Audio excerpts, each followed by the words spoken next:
Hello, everyone, and welcome to ASUG Best Practices SAP for Supply Chain. I'm Katie Walker. I'm a producer here at ASUG, and I'll also be moderating today's session. If you guys have any questions for our speaker, you can enter them into the Q&A portal, which is going to be the question mark bubble inside of the chat box on the lower right-hand side of your screen. We also welcome and encourage you guys to engage with other attendees in the room, and you can do that via the room chat feature, which is also in that same box, and it's the first bubble. Now I'm pleased to introduce our speaker for the day. We have Justin Goldston joining us from Penn State University. Go ahead, Justin, take it away. Hi, Katie, and thank you everyone for attending this talk. Today, I'm just going to spend a few minutes talking about how we can leverage AI to lead to a competitive advantage in the area of sustainability. Now, in terms of a little bit more about myself, as Katie mentioned, I am a professor of project and supply chain management at Penn State University. I am also a visiting lecturer at Georgetown University, where I have spent the last 2 years working with my peers in developing the Masters in Supply Chain program there. I'm also a 5-time TEDx speaker in the area of blockchain, where I discussed blockchain in 2019, and I mentioned a few things back then that we were actually seeing now, so I'm very, very, very excited about that. And also, in 2021, I was identified as a 2021 Supply Chain Pro to Know by the Supply and Demand Chain Executive, as well as the Rockstar of Supply Chain by Food Logistics.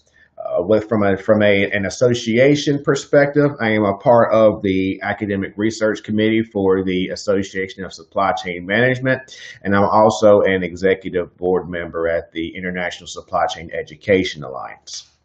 So on today's agenda, we're first going to discuss a systems approach, a systems thinking approach, and how systems thinking can lead to a more sustainable world.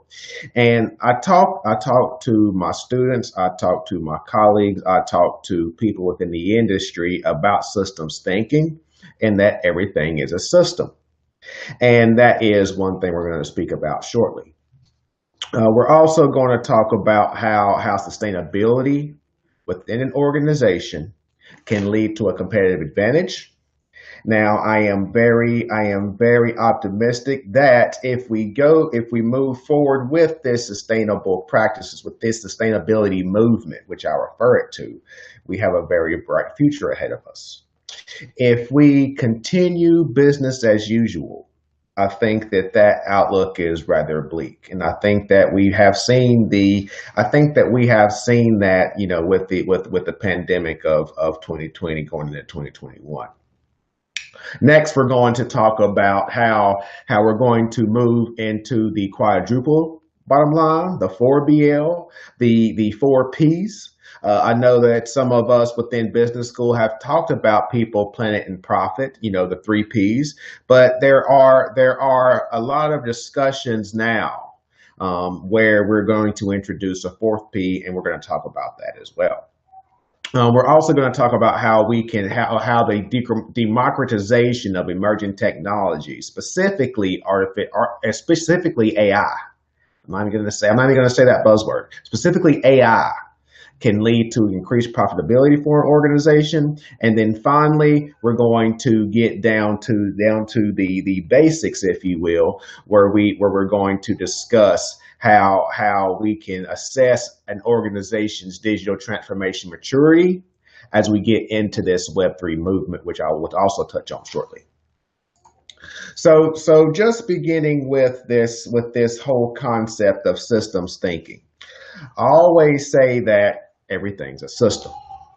So there's a systems theory, there's a systems thinking approach, but if you look at everything from a systems perspective, if we look at SAP, all modules within SAP make up that system. If you look at sustainability, we're going to talk about the 17 UN SDGs. Every one of those SDGs make up a system. If you look at the triple bottom line, people, planet, and profit make up the overall system. So I mentioned systems thinking initially because that's how I want you to frame this conversation. I want you to frame it like everything we discuss is a system. All we do moving forward is systems thinking. Okay. So beginning with this systems thinking mindset, beginning with this systems thinking approach, we're first going to talk about the United Nations Sustainable Development Goals. So I'm pretty sure that you have heard of sustainability, you have heard of the UN SDGs, but one exercise I always ask people to perform, I'm going to ask you to do it now, is I want you to think of what is your definition of sustainability. And two, in looking at this caption, what are your top 2 SDGs? Now, I do this with my students, I do this with leaders of organizations, and then I have those leaders perform the same exercise within their organization.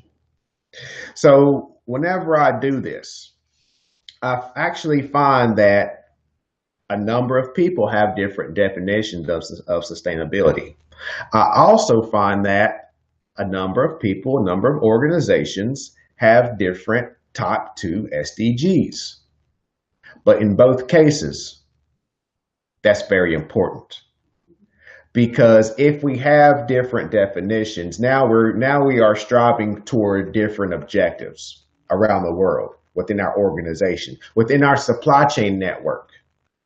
If we have 2 different SDGs, the different top 2 SDGs, we are putting greater emphasis in those areas.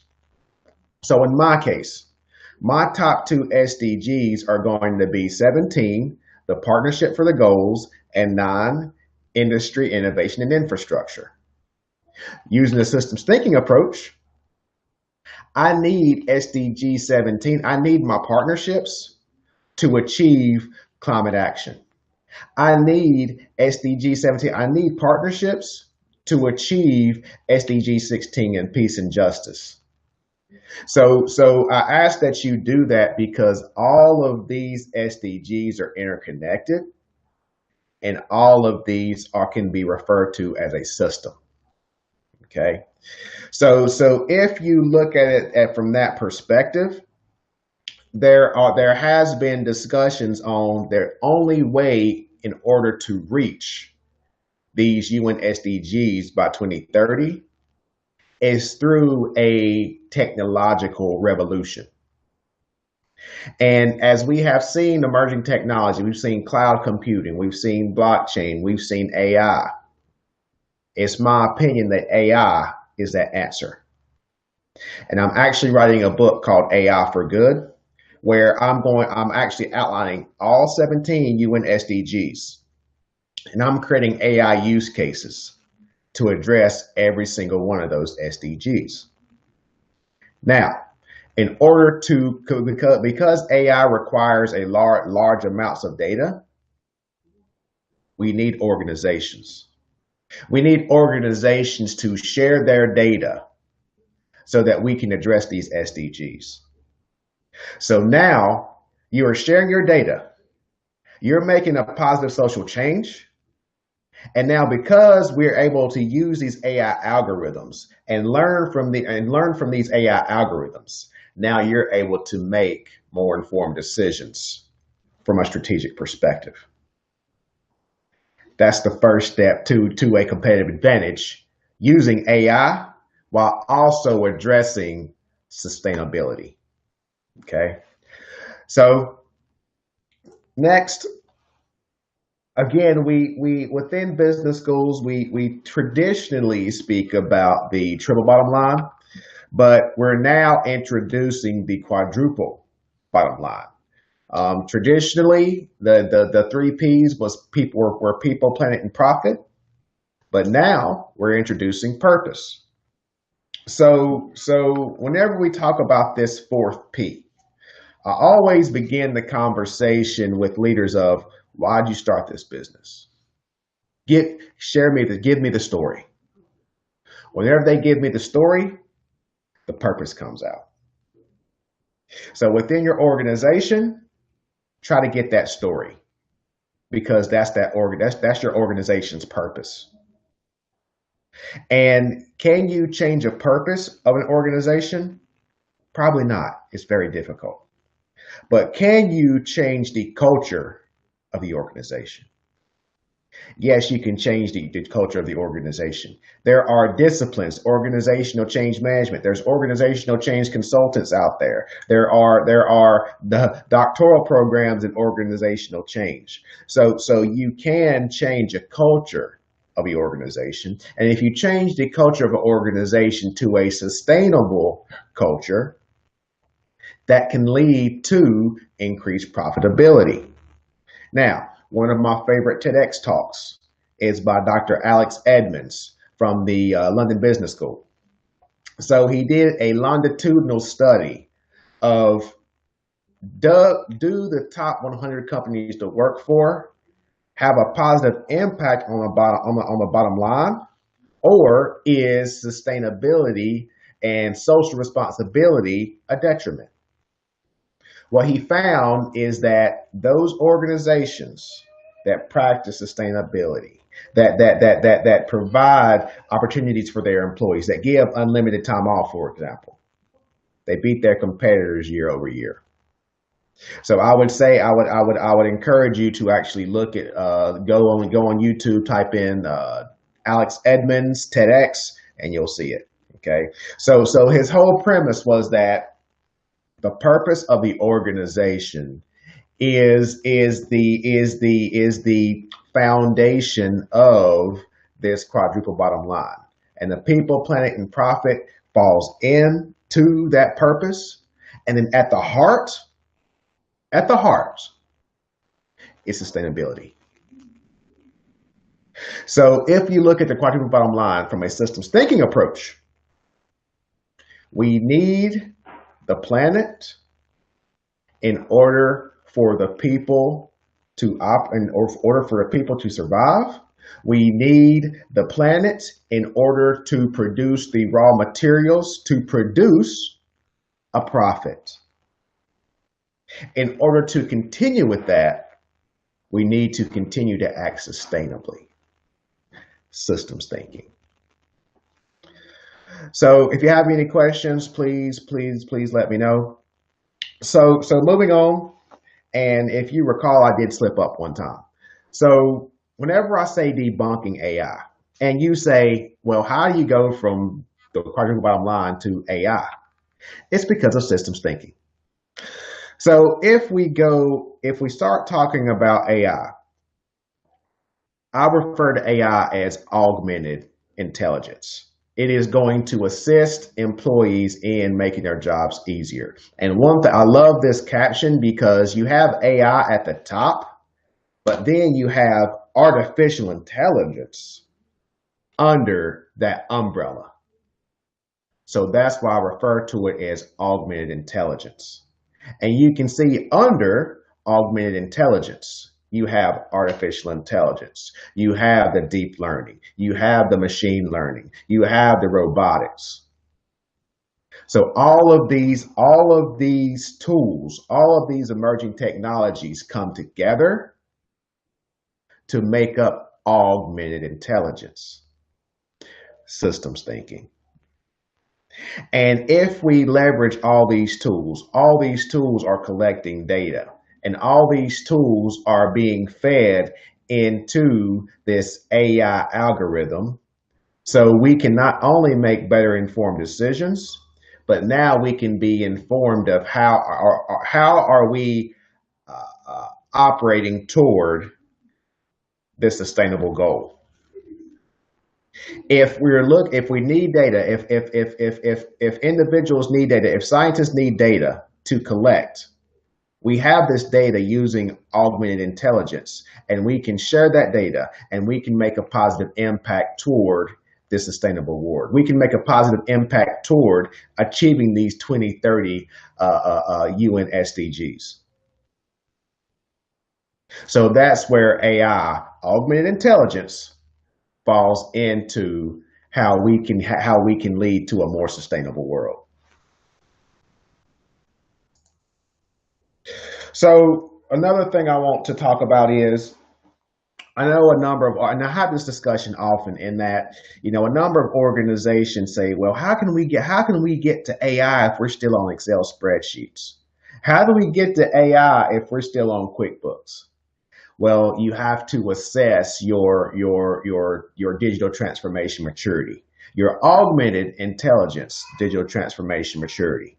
And I'm trying to get through all of this in a short amount of time. But whenever we're talking about an organization's maturity, we also refer to as people, process, and technology. Yes, there's people, process, and technology, but I always separate data outside of that technology bucket. And that's very important because you can have the technological infrastructure in place. I can have my SAP infrastructure in place. But if my data is not accurate, if my data is not clean, the project is a big risk of failure. So that's why I separate the data outside of the technology discussion. So whenever we discuss an augmented intelligence maturity, we always start with that master data management. How clean is my data? What's the work effort in cleaning my data? Okay. You also have to refer to as robotic process automation. There's business process automation. So business process automation I refer to as workflows. So within workflows, that automation of workflows, that would be referred to as business process automation. With robotic process automation, that is chatbots. Okay. And the automation we have in manufacturing plants, that's robotic process automation. Then we have the analytics. I always say that there a number of solutions are now offering, chatbots within ERP applications. I refer to it as Siri in my ERP. So that's where we get that next level of intelligence. And then you're going to start moving into this augmented intelligence. And again, I have yet to mention that this is going to take over jobs. No, it's going to make the jobs of the employees easier. Okay. And as you can see, all of these technologies are going to be interconnected from a technology perspective, but they are directly impacting the people of the organization. When collecting this data, it's going to directly impact the planet, because now we are seeing how sustainably we are actually acting based on this data. Systems thinking. Okay, so the key takeaways to this presentation. I know I try to stay within the time limit. So the key takeaways from this presentation is that you need to understand your organization's top sustainable development goals. You need to understand what are going to be their priorities, because they are going to focus on those top 2 SDGs. Okay. Also, you need to understand what your definition of sustainability actually is. Once you understand your definition of sustainability, now you're able to share that with your coworkers within your organization. You're able to share that with the leaders of your organization, and you're able to share that with your business partners outside of your 4 walls. And you're going to be able to begin the conversation to see how your definition is aligned and how it's different. And if it's different, that's a good thing. If your top 2 SDGs within your organizations are different, that's a good thing. To be honest, if your definitions are different, that's what I look for.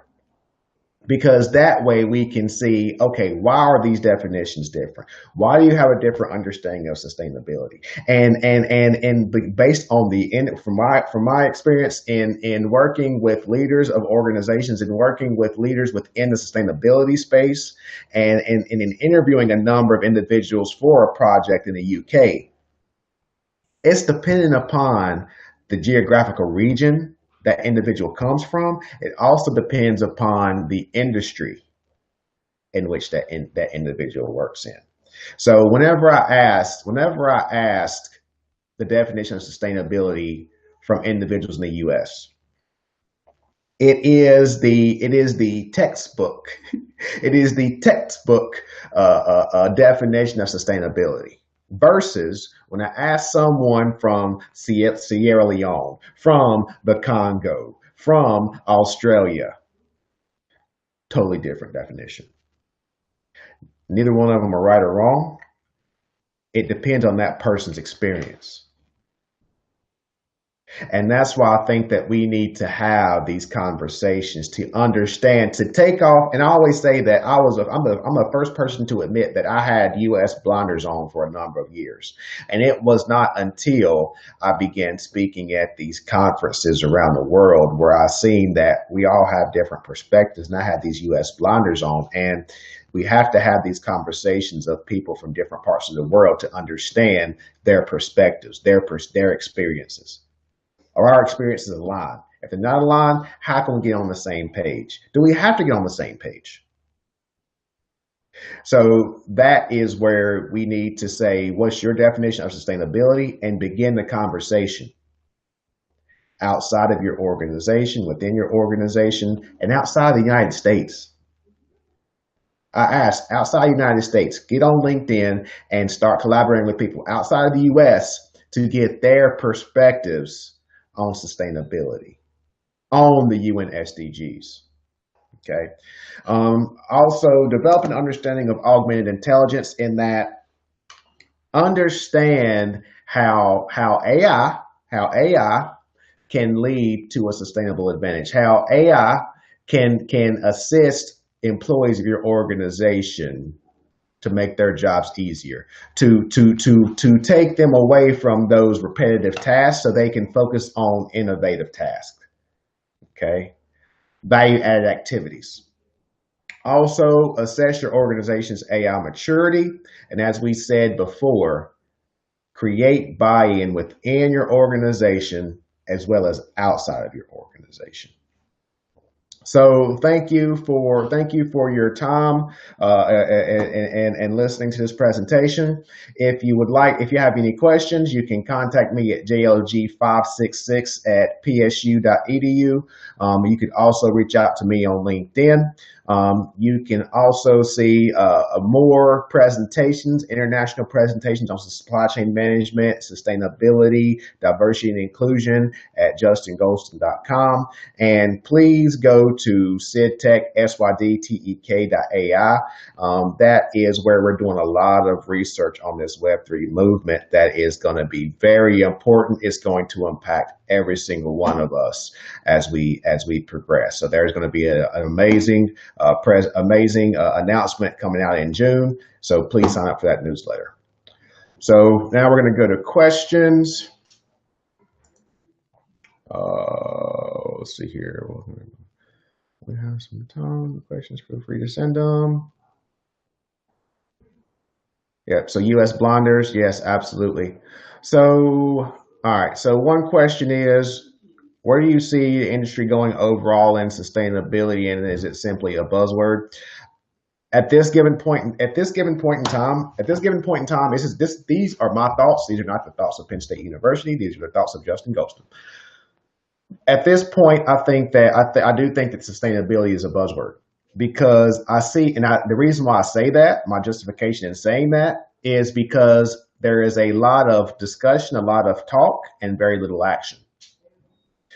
A lot of people are doing presentations on sustainability, but we have not seen that much progress in terms of making positive strides in making accomplishments to achieving those UN SDGs. We have not seen investment in organizations in making a contribution to achieving the UN SDGs. So I think that, and I always stress the fact that I think that we seen the beginning of us not acting sustainably with the pandemic. I think that, again, these are my views. I think the pandemic was the results of deforestation. And if we continue to operate as we do, this is not the last pandemic we're going to see. The polar ice caps are melting, and there are diseases that have been locked in those ice caps for tens of thousands of years, and we have no idea. We can't hypothesize what can happen with with climate change. So I think that we must continue to take a closer look in terms of sustainability from an organizational perspective, and it needs to stop being lip service, and we need to start having action toward it. How can employees make a positive impact on sustainability within an organization? I feel that it starts from the bottom.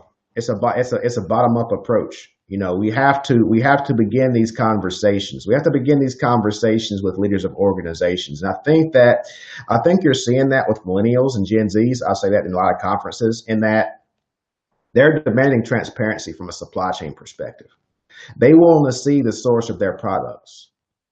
And they want to ensure that those organizations in which they're buying products from are acting ethically, and that the creators of those products, the manufacturers of those products, those employees that make those products, are being paid a fair wage. So we're going to start seeing more of that. Now, again, that starts with the Gen Zs, and millennials as consumers. But if you as employees have the same ask, have the same request, I think that we're going to see some similar progress from organizations. So just share, what you feel should be done within the organization, and I do feel that the leaders of those companies will begin to listen. Attendee comment, I think ESG will push organizations to move forward on this. Yeah, so with ESG, so there's ESG reporting, there's also ESG investing that we're seeing a lot of talks about. But there's one thing that I had a conversation with an individual with about a few months ago, where he is a VC firm. So in terms of ESG, that's a part of their risk register. So whenever they're evaluating organizations, they're looking at organizations' sustainable practices. If they don't have sustainable practices, that's a large risk. That's a reputational risk. That's an environmental risk. So you're going to see more and more of that. You're going to see more and more of that as we progress. So I said that, I haven't seen much action. That's where I've seen action, and I love it. Every time when we're investors are adding that to their risk registers, that's whenever I think we're going to start seeing progress. All right. So those were all of the questions. Once again, thank you for listening to this discussion. You can reach out to me on LinkedIn, and please sign up for sidtech.ai, as well as go to justingoldston.com for some more presentations. Thank you.